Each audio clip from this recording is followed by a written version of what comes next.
자, 우리 오늘 진도 나가보도록 합시다. 오늘 할 거는요, 산점도와 상관관계 이렇게 돼 있죠?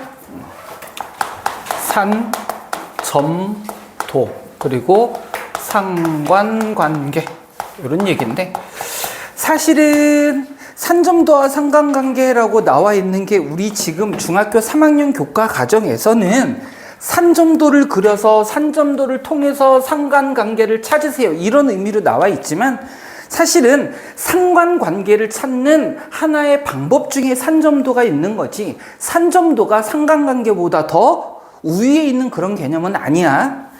자, 그래서 선생님 설명은요, 상관관계를 먼저 설명하도록 하겠습니다. 자, 상관관계라 해서 상관이라는 말은 이 상자가 서로 상자야. 서로. 너와 나의 인상을 쓰고 있어. 나도 별로거든? 우리가 보통 관계라고 얘기하면 혼자서는 의미가 없잖아. 그치? 서연이하고 나의 관계, 서로 왼수, 뭐 이런 거, 이런 어떤 두 개의 대상이 있어야 관계라는 게 성립하겠죠. 그래서 그 둘 사이 서로의 관계, 관련성 있는 관계, 그걸 우리는 상관관계라고 얘기를 해요.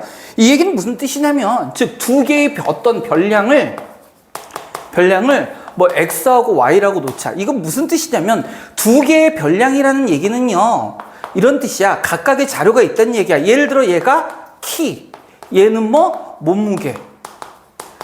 이렇게 해서 내가 만약에 10명의 자료를 조사했다 그러면 이 A부터 B, C 이런 학생들이 있을 때 요놈의 키는 얼마고 요놈의 몸무게는 얼마고 요런 자료들이 두 종류의 자료들이 이렇게 나열되겠죠. 이렇게 됐을 때 요 한 별량을 뭐 X, 요 한 별량을 Y 요렇게 놓고 두 개를 비교를 해보자라는 거야.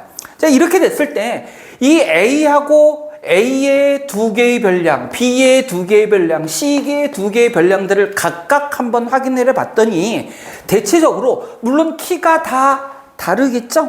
키가 다 다를 거야. 그런데 만약에 키가 클수록 몸무게 역시 커지더라. 다만 여기서 조심할 건 이게 마치 무슨 정비례하는 것처럼 이렇게 증가하는 게 아니라 대체적인 경향성을 얘기하는 거야. 어떤 경향을 띠더라. 즉 예외적인 것도 있을 수는 있다는 얘기예요. 키가 작은 학생이 엄청 몸무게가 많이 나가는 경우도 있을 수는 있어. 하지만 대체적으로 키가 크면 몸무게도 어떡하더라? 증가하더라. 그러면 키하고 몸무게하고 서로 관계가 있다라고 보는 거야. 그럴 때는 우리는 서로 상관관계가 있다 이렇게 얘기를 한다는 거예요. 올여름 무지하게 더웠죠. 여러분들 그래서 집에서 선풍기든 에어컨은 엄청나게 틀었을 거야. 그러면 우린 이렇게 얘기할 수 있겠죠. 여름철 기온이 올라가면요, 전기를 사용하는 전기 사용량 역시 어떻게 될까? 증가하겠지?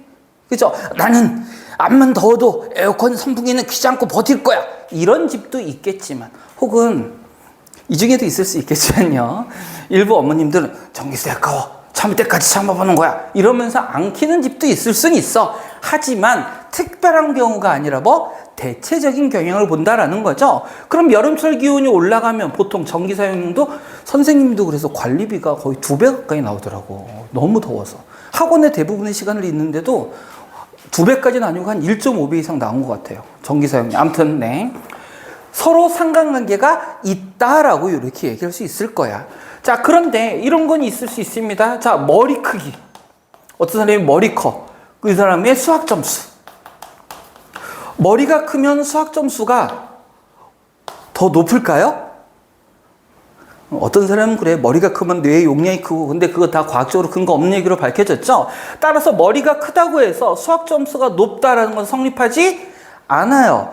머리가 작다고 수학 점수가 낮은 건 아니야. 머리 크기와 수학 점수는 서로 관련이 없어요. 그럴 때는 우리는 상관관계가 없다 이렇게 얘기를 한다라는 거야. 무슨 말인지 이해가 돼요? 즉 상관관계는 어떤 한 놈의 크기가 클수록 다른 놈이, 근데 이건 조심해야 돼, 꼭 커지는 건 아니야. 작아질 수도 있어요. 어쨌든 간에 특정한 방향의 경향성을 보일 때 우리는 상관관계가 있다 있다라고 이렇게 이야기합니다. 그리고 그런 상관관계에 대한 이야기 중에서 좀 전처럼 우리 X, Y로 대표해서 얘기할게요. X가 점점 커짐에 따라 Y도 같이 커지는 경우도 있을 수 있고요. X가 커짐에 따라 Y는 오히려 작아지는 경우도 있을 수 있습니다. 하지만 관계가 있다면 우리가 둘 다 상관관계가 있다라고 얘기하고 X, Y가 이렇게 같은 방향으로 움직일 때 우리는 둘이 양의 상관관계가 있다라고 이렇게 이야기합니다. 그리고 두 개가 서로 반대 방향으로 움직일 때 우리는 둘 사이에 음의 상관관계가 있다라고 이렇게 이야기를 해요.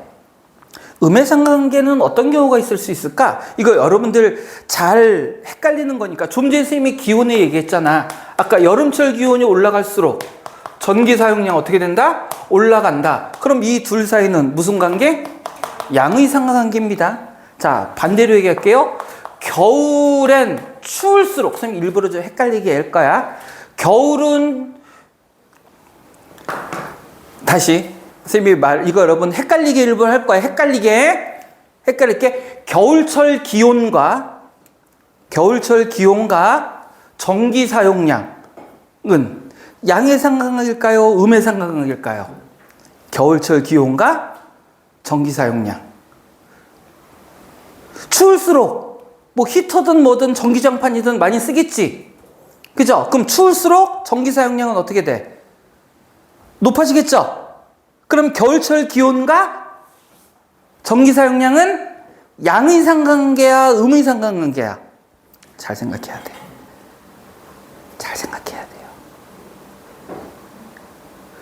왜 대답들을 못해? 아무 틀리더라도 대답해 보는 거지.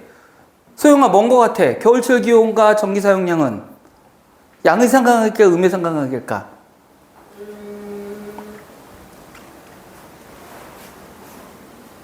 솔직히 마음은 음인데 양? 마음은 음인데 양이야? 그게 뭐야? 뭔 거 같아, 서연아? 양인 거 같아, 음인 거 같아? 상관관계가 없는 거 같아요? 아, 난 추워도 히터나 전기장판 틀지 않고 버티겠다? 네. 그 이불만 놓고 살거든요. 예외적인 경우는 선생님이 생각하지 않더라도 일반적인 경우. 지랄. 자, 둘 사이는 조심하세요. 음의 상관관계입니다. 우린 이렇게 생각하잖아. 추울수록 전기를 많이 틀어. 근데 생각해봐. 춥다라는 건 기온이 높아지는 거야? 낮아지는 거야? 낮아지는 거잖아. 낮아질수록 전기 사용량이 올라가잖아요. 그죠? 얘는 낮아지는데 얘는 올라가는 거니까 무슨 상관관계가야? 음의 상관관계입니다. 반대 방향으로 움직이는 거야. 그러니까 여름철하고 겨울철하고 달라요. 여름철은 기온이 올라가면 전기 사용량을 많이 쓰죠? 그러니까 양의 상관관계가 되는데 겨울철은 뭐가 돼요? 음의 상관관계가 되는 거야. 그런 거 헷갈리지 마세요. 자, 그래서 우리는 상관관계가 그런 거다라는 정도만 알면 끝이 나. 자, 그런데 지금 선생님이 얘기한 건 그냥 일반적으로 우리가 상식적으로 파악할 수 있는 경우의 얘기고, 수학에서는 단순히 개념적인 것뿐만 아니라 눈에 보이는 어떤 자료들이 필요할 거예요. 그죠? 그래서 그거를 확인하기 위해서, 이런 상관관계를 확인하기 위해서 우리는 뭐를 이용할 거야? 산점도라는 걸 이용할 건데, 산점도는 별거 아닙니다. 실제로 우리가 두 개의 별량을 x, y라고 논다 그랬으니까 좌표 평면 위에 x좌표, y좌표를 표현해 보는 거야. 그리고 각각의 a 값, 요거를 x, 요거를 y라고 하면 x, y가 하나의 어떤 형태로? 순서쌍의 형태로 표현할 수 있겠죠? 순서쌍의 형태로 표현할 수 있다는 얘기는 좌표 평면 위에 뭐 점을 찍을 수 있다는 얘기일 거야. 그럼 a는 여기에 찍힐 거야. 뭐 이런 식이 되겠죠? b라는 놈은 여기 찍힐 거야. C라는 놈은 요쯤 찍힐 거고, D는 여기 찍힐 거고, 뭐 E, F, G, H, I 하나, 둘, 셋, 넷, 다섯, 여섯, 일곱, 여덟, 우리 10개를 아홉, 열, 뭐 이런 식으로 점이 찍힐 수 있더라는 얘기예요. 이렇게 X, Y 두 개의 별량을 자료가 10개가 있으면 10개의 점으로 표현이 되겠지. 이렇게 점을 찍어서 나타내는 것을 우리는 뭐라고 한다? 산점도, 즉 흩어져 있는 걸 뭘로? 점으로 나타낸 그림이란 얘기야. 10개의 점이 있겠죠. 이거를 통해서 우리는 상관관계를 보는데, 그럼 어떻게 보냐면 요 놈이 자료가 많으면 많을수록, 적으면 띄엄띄엄이겠지만 많으면 많을수록 막 이렇게 점이 찍히면 마치 구름처럼, 구름? 먼지, 안개. 암튼 그런 형태로 있겠죠. 그래서 대체적인 모양을 살펴보는 거야. 대체적인 모양. 그래서 그 대체적인 모양이 오른쪽 위를 향하는 이러한 형태를 띠고 있다. 그러면 얘를 직선으로 보면 기울기가 양이에요, 음이에요? 오른쪽 위로 가면 양이죠. 그래서 이런 형태를 띌 때를 우리는 뭐라고 부르는 거야? 양의 상관관계를 갖는다. 이렇게 얘기할 수 있다라는 거예요. 어떤 자료들은 어떻게 놓여져? 대충 이런 형태의 경향을 띨 수 있겠지. 그러면 요 가운데를 지나는 대체적인 직선은 기울기가 양수, 음수, 얘는 음수. 이럴 때는 우리는 뭐라고 한다? 음의 상관관계다라고 이렇게 이야기를 해요. 그리고 어떤 놈들은 점을 찍어봤더니 그냥 중구난방이야. 막 이런 모양이야. 그럼 그때 우리는 상관관계가 없다라고 얘기하는 거야. 또는 가로 방향으로 길게, 세로 방향으로 길게 나타날 수도 있습니다. 이때도 우리는 상관관계는 없다라고 얘기를 해줘요. 그래서 상관관계가 있을 땐 어떻게? 오른쪽 위 방향 또는 왼쪽 아래 방향, 요 방향으로 있을 때 양의 상관관계 또는 음의 상관관계라고만 얘기합니다. 눈이 뻑뻑하지? 공기가 안 좋은가? 졸려서 그런가? 양의 상관관계, 음의 상관관계, 우리 상관관계 두 종류밖에 없어요. 자, 이제는 한번 보자. 자, 똑같은 양의 상관관계인데, 자, 요 키하고 몸무게를 1반하고 2반을 한번 비교를 해봤다? 그랬더니 일반 애들은 요런 형태로 대체적으로 모여져 있어. 이게 1반이야.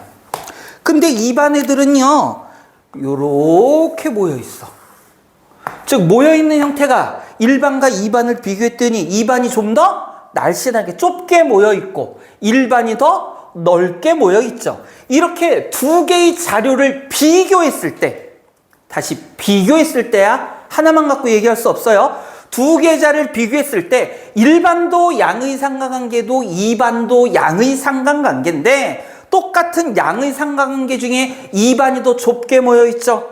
2반이 더 좁게 모여있다는 얘기는 요놈들은 대체적으로 좀 멀리 퍼져 있는 놈들보다 좁게 모여있는 놈들이 더 많다라는 이 얘기를 우리는 1반과 2반을 비교했을 때 비교적 강한 양의 상관관계가 있다. 이렇게 얘기합니다. 즉, 두 개를 비교할 때 둘 중에 어떤 놈? 좀 더 날씬하게 퍼져 있는 놈. 뚱뚱한 놈 말고 좀 더 날씬하게 돼 있을 때 우리는 좀 더 뭐하다? 강한 상관관계를 갖고 있다. 이렇게 얘기합니다. 이건 양이든 음이든 마찬가지예요. 혼자서는 강하다 약하다를 얘기할 수 없어. 두 개 이상을 뭐 할 때? 비교할 때 얘기야. 비교할 때 얘기. 알겠습니까? 자, 이렇게 해서 이제 상관관계에 대한 이야기는 마무리하고 산점도에서는 좀 더 복잡한 문제들을 푸는 경우들이 있어요. 자, 산점도의 해석에 대한 이야기를 하도록 하겠습니다. 산점도의 해석에 대한 얘기예요. 여긴 선생님이 문제 안 풀어줄 거야. 산수는 의미가 없어. 선생님이 이론 설명하고 문제는 너희들이 다 풀 거예요. 자, 산점도 해석입니다. 산점도 해석. 자, 우리가 산점도를 보통 이야기할 때 산점도 해석하는 문제는요, 무슨 점수 같은 걸로 많이 얘기해. 여기에 수학 점수, 여기에 국어 점수. 서연아, 너는 수학과 국어 중에 뭐가 더 좋아? 수학이요. 수학과 과학 중에는요? 수학이요. 수학하고 미술 중에 미술이죠? 네. 자, 이렇게 보통 어떤 두 개의 과목, 즉 무슨 얘기냐면 범위가 같은 두 개를 비교하는 경우가 많습니다. 두 개를 놓고 해석을 하는데, 자, 먼저 당연하게도 10점, 20점, 30점, 40점 뭐 이런 식으로, 국어도 10점, 20점, 30점 이런 식으로 이렇게 됐을 때 두 개의 점수가 같은 점들 있죠? 10, 20, 20, 30, 40, 40, 40, 50, 50 이런 식으로 연결된 요 점들을 연결을 하면 당연하게도 이 직선 위에 있는 점들은 가로축과 세로축의 값이 같은 놈들이죠. 이 놈을 기준으로 이 수학 쪽에 가까이 있는 여기 있는 놈들, 요 놈들은 어떤 놈들이냐면 수학 점수가 국어 점수보다 높은 놈들이에요. 그러니까 가까이 있는 게 더 높은 거야. 가까이 있는 거. 그리고 여기 있는 애들은 여기 있는 애들은 누구 점수가 더 높은 거겠어? 수학과 국어 중에 국어 점수가 더 높은 애들입니다. 이렇게 해석을 하고요. 자, 그다음에 두 번째. 역시 또 마찬가지야. 또 마찬가지야. 자, 역시 국어 점수, 수학 점수인데요. 우리가 평균에 대한 이야기입니다. 근데 평균으로 계산하지 말고요. 총점으로 계산해 주는 게 좋습니다. 예를 들어 평균이 50이다 라고 하면 두 과목의 총점은 몇 점이어야 되는 거예요? 100점이어야겠지? 그래야 나누기 하면 50이 될 거잖아. 그놈들을 역으로 점수로 표시하면 수학이 10점이면 국어가 몇 점이어야 돼요? 90점. 여기다 점을 찍어 보고요. 수학이 20점이면 국어가 몇 점이어야 됩니까? 80점. 여기에 점을 찍어. 그럼 이 직선들은 요렇게 나올 거야, 요렇게. 요게 바로 뭐인 놈들이 되는 거야? 평균이 50인 놈들이 되는 거겠죠. 여기까지 됐습니까? 자, 이 총점으로 직선 긋는 건 별로 어렵지 않으니까 이렇게 됐을 때 이 직선보다 아래쪽에 있는 요놈들은 평균이 50보다 어떤 놈들? 작은 놈들이고요. 이 직선보다 위쪽에 존재하는 이놈들은 평균이 50보다 어떤 놈들이에요? 높은 놈들입니다. 높은 놈들입니다. 그리고 당연히 이 직선이 있는 점들은 어떤 놈들? 평균이 50인 놈들. 오케이? 자, 요 두 개가 가장 많이 활용되는 산점도의 해석이고요. 마지막으로 가끔 가다 이런 애들 있어. 보는데 수학과 국어 점수의 차는 그러면 어떻게 구하느냐? 또는 가장 차가 큰 놈들은 어떤 놈이냐를 봤을 때, 자, 보세요. 여기에 있는 요 놈이 있어. 여기에 점이 하나 찍혀 있어. 그럼 요 놈은 일단은 수학하고 국어 중에 점수는 누가 더 높은 거야? 수학이 더 높은 놈들이지. 그럼 몇 점이나 높습니까를 따졌을 때는 여기서부터 잘 보세요. 요 직선까지 X축 또는 Y축에 평행하게 요렇게 또는 요렇게 선을 그어줘야 돼. 일로 이렇게 긋는 게 아니란 얘기야. 요렇게 또는 요렇게 그어서 요 차이 있죠? 요 차이? 요게 바로, 요건 항상 똑같아요. 똑같아야 돼. 요게 기울기가 1이기 때문에 요 차가 바로 뭐야? 수학 점수와 국어 점수의 차가 되는 거야. 요 간격이. 이거나 상관없어요. 항상 똑같게 나오게 돼 있어요. 요렇게 닦는 거 아니야. 왜냐면 책에서는 뭐 거리가 멀수록 이런 얘기 나오거든. 근데 그 거리라는 건 이걸 따지는 게 아니라 X축 또는 Y축의 평행한 선의 거리를 따져준다는 얘기예요. 무슨 말인지 알겠죠? 자, 요렇게 해서 우리는 차를 구하면 됩니다.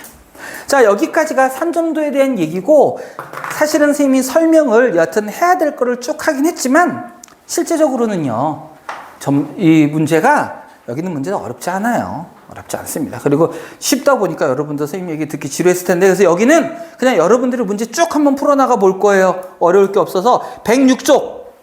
그래서 웬만하면 집에 가져가지 말고 오늘 다 끝내버려. 알겠죠? 106쪽부터 쭉 풀어서 마무리 해봅시다.